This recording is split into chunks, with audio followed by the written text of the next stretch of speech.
Welcome to Living with Purpose podcast. Our guest today is Amy Enright. She is the founder of a fantastic communications firm, and she's going to share a little bit about that. She also spent time at the Gates Foundation. We bring on this podcast amazing people from all walks of life. So, Amy, welcome to Living with Purpose. Thank you. Thank you so much, Doctor, for inviting me to join. I would like to just start off by, Amy, having you share just a little bit about your journey and how did you reach to where you are? In terms of how I've gotten to where I am in my entrepreneurial journey, it was all very, very unplanned. I think as it is for most people. When I started out in my career working for a very large PR agency and then going to the Gates Foundation at a very young age in my career, I was quite interested in just absorbing as much as I could and feeling my way through the process and the organization and not having a strategic vision for your 3 or 5 year goals, those things that HR processes often love to ask to motivate, especially, young people in their career. I never had a good answer for those sorts of things because I didn't know. I just knew that I wanted to learn as much as I could with whatever resources were given to me. And certainly working at a place like the Gates Foundation, I was very lucky to really have a lot to absorb in terms of social mission and how you develop strategy, use communications and advocacy to supercharge those very specific programmatic goals. So there was a lot to absorb. So let's go back a little bit. Just talk a little bit about growing up, where you went to school, why this field that got you interested? Yes, I would say growing up, I grew up in the Seattle area and very fortunate to do that. It's just a wonderful place, wonderful city. I was in a small family. I had a mother who stayed home full time, took care of me and my younger sister. My father was an entrepreneur in the kind of creative space. So I do think that at some point that rubbed off on me a tad. I loved reading. I read all the time. I couldn't stop reading. When I went to college, I was an English major. And then I added on a communications degree just as kind of the practical side of that. But no, I've always followed my interests in that way. So this is great. Talking about reading, just a little thing of interest for our listeners. My middle son and his girlfriend, they both read the number of books the year that they are. So every year, the number of books that they read increases. I love that. What a goal. That's great. So we'll see how far they can take it. But it is absolutely fascinating when we talk about why reading is so important. To talk a little bit about Newton Street, your company, what you're doing, Sure. And then we come to talking a little bit about purpose. But just share a little bit about Newton Street. Yes. So Newton Street is very young. We're a couple years old now. I left the Gates Foundation after being there for about 15 years, 2 years ago. And my goal at that time was to surround myself with people that I loved and enjoyed working with and collaborating with, and then working for clients that I also loved and enjoyed working with and collaborating with, where there was real sort of values alignment and choosing and selecting and being very intentional about my journey in that way. And I really think about the 360 requirements to be happy as an individual. And I try to live that out through my career. And the notion of Newton Street, I live on Newton Street. I hope that the brand takes on a meaning beyond just where my home is physically located. But at the time, I felt really inspired, as a lot of entrepreneurs, new consultants did coming out of the pandemic, and thinking, this is my home. I want to integrate all aspects of my life. I want to be a well-rounded individual. I want to live out my values through my career. And I want to bring my whole sense of self to work and to what I do. And so that is Newton Street. That's awesome.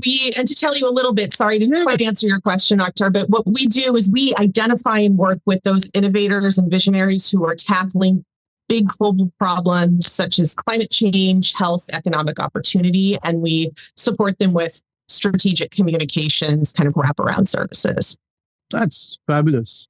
So let's talk a little bit about purpose. And if you can just share, why is purpose important to you? And then how do you show up with purpose in your life? Yes, that's a big question. To me, I think purpose is striving for internal goals or internal metrics in a way, in terms of finding what are those principles and values that really help you live your best life and in service of others and in a greater mission. And I say that because purpose for me is not striving for necessarily external validation. I think that's a necessary part of business. You know, you have your goals for certain clients and very specific kind of metrics that way. But purpose is that, internal compass that guides you through every aspect of your life. That's awesome, right? I mean, so it is that internal compass. Purpose is the why we exist. And in some ways, I am assuming that, purpose was also one of the drivers that got you to start Newton Street. That way, you kind of sat back and said, I need to kind of do something that is a little different, that might be far more useful for people that might need the kind of services that you provide. Yes, that's exactly right. I think I had spent so much time learning and absorbing and watching and building fantastic relationships at my former organization. And then I thought, at one point, well, I need to share this with the broader world, and I need to take a risk, and I need to leap out, and I need to do that in a non-traditional way. And to me, that didn't mean going and working for another organization or another individual. It meant really charting my own path and sharing those best practices with those who needed them most and to have the most impact. Talk a little bit about, how are you showing up with purpose? I mean, just, one or two examples that might help the listeners kind of understand that purpose is not necessarily this big, wide, massive goal to change the world, but purpose is just small things that you actually do on a regular basis that makes a difference, first to yourself and then to the community and to the greater good. I mean, for me, I think my own kind of purpose metric is always how I treat other people. And so, I will strive to treat employees really well. I will strive to be in meetings and be in situations and be in settings where I am trying to be very mindful of the emotional states and the needs of those in the room that go beyond whatever is being discussed at the business level. And I think where this really shows up, I think there are many times where that just takes a back seat, especially when you have people in a room discussing really sort of big, important goals. It can be really easy to overlook the people that are contributing to those goals. But I think that can be very short-sighted. And so how I treat others it's also something that's entirely controllable, within your own means of influence. So that's what I really strive to do. Purpose also allows you to show up with authenticity. And that also then extends to how you show up for others and how you're treating others. And that absolutely, that's awesome. And in many cases, when I talk to people, purpose also becomes a source of energy that allows you to overcome difficult times. Mm-hmm. So share a little bit as to how you have been able to use your purpose, your why, to continue to do what you do, and some of the obstacles that you might have overcome because of that. Every single person faces, of course, setbacks, whether large or small. They can be sort of the daily setbacks of having to manage two small children, in my case, and a family, and juggling work and all of the demands, and often feeling like you're not showing up in a way that's perfect for everybody. You can be late to things, you can be, but you have to give yourself that grace and that forgiveness and that broader internal resilience to show up that is useful to all in all of those rooms where you sit in those important rooms. I would say in terms of things to overcome, probably not getting too personal, but the biggest thing I've really overcome or am continuing to sort of work through and struggle with is just the demands of being a mother and managing a growing business and having those ambitions for my growing business and also wanting to be super present for my children. It's not easy. I think in this society, there's a long, long way to go in terms of gender equality still for women in the workplace, for sure. Yeah, but this is such a major situation for all working women. Is this ability to juggle a career and family at the same time. So any tips you want to share as to how you are able to, at this point in time, new business and young kids that you manage?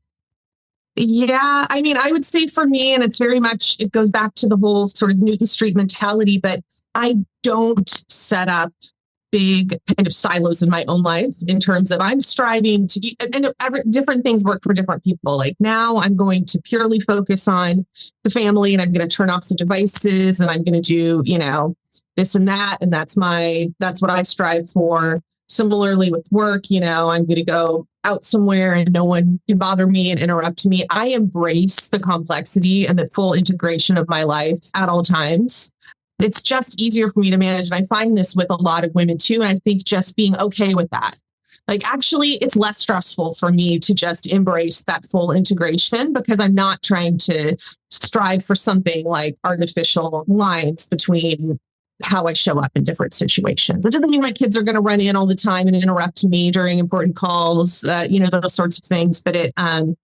But it definitely, it creates less stress. And I think that's not the sort of thing that's encouraged in our society. It's seen as a weakness. But again, looking at the female point of view, this sort of ability to multitask very effectively is something that I've just embraced in my, from where I sit. I'm also super lucky, which I have to acknowledge, obviously, that I do have, the resources to get a nanny and to get that sort of help that so many women and not enough women actually are able to do in our society and all over the world. So I have it much easier, but even for someone, like me that has access to resources, they're just like deeply embedded cultural issues that lead to a sense of guilt as a working mother. But so an important point that you're making is that, most of us strive for a work-life balance. But I think that the important message that you are actually trying to provide is that strive for, that work and life is on a spectrum. And think about it as being on a spectrum rather than sitting on a balancing beam. Yes. Because that is actually very tenuous to be on a balancing beam the whole time. So I love the way that you kind of framed it. So let's end by just asking you your one golden nugget, a piece of wisdom that you can actually share to our listeners that you live by. Yeah, I would say it's really to follow your own personal values and ethics and to use that as a source to really navigate your career with authenticity in your life as a whole. I really think that tough decisions become easier and you can take those external consequences because the decision to follow your values was not navigated or was not decided by external outcomes. And the failures are easier, but the successes are also much more meaningful and at a deeper level. So that would be my advice. Find your values and stick to those values. No, this is such a great piece of advice. Yeah, I had somebody in my class yesterday that was saying the exact same thing.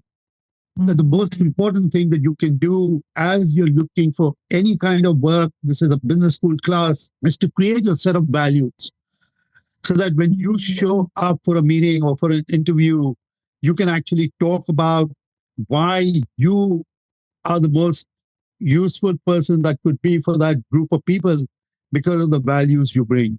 So, again, to our listeners, purpose is that renewable source of energy that drives humanity forward. Make sure that you continue to use your purpose in every day, small habits, build on it. And with that, Amy, thank you very much for joining our podcast. Greatly appreciated. Thank you so much, Akhtar. This was just a wonderful conversation. And thanks for all you do in putting out these important discussions into the world.